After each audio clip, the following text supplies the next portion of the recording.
Ketua KPK Bambang Wijoyanto meminta dukungan Perhimpunan Advokat Indonesia atau PERADI terkait kasus hukum yang menjeratnya. Bambang menilai langkah Bareskrim Polri menjadikan dirinya sebagai tersangka adalah sebuah bentuk kriminalisasi terhadap profesi advokat. Kamis petang, Wakil Ketua Komisi Pemberantasan Korupsi atau KPK Bambang Wijoyanto mendatangi kantor Perhimpunan Advokat Indonesia atau PERADI. Ia datang untuk meminta perlindungan dan dukungan hukum, mengingat sebelum menjabat sebagai pimpinan KPK, Bambang tercatat sebagai anggota PERADI. Terkait kasusnya, Bambang Wijoyanto meminta perlindungan hukum karena kasus yang disangkakan kepadanya adalah saat ia menjabat sebagai advokat. Dan saya menggunakan istilah kriminalisasi.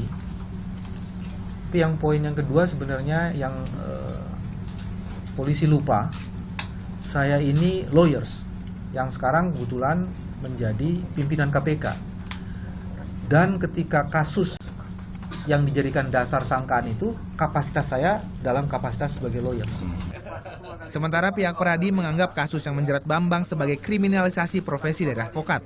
Karena sesuai Undang-Undang Advokat, tercantum pasal yang mengatur seorang pengacara tidak bisa dituntut pidana atau perdata dalam melaksanakan tugasnya di dalam maupun luar pengadilan. Jadi kami berpendapat bahwa itikat baik yang ditentukan dalam undang-undang itu haruslah ditentukan oleh Dewan Kehormatan Profesi, bukan pengadilan yang menentukan itikat baik tersebut. Nah, oleh karena itu, tentunya kami meminta kepada Polri, meminta dulu pendapat Dewan Kehormatan sebelum melanjutkan kasus ini. Untuk itu, PERADI akan menugaskan Dewan Kehormatan Profesi PERADI untuk membantu proses hukum yang dijalani oleh Bambang Wijoyanto.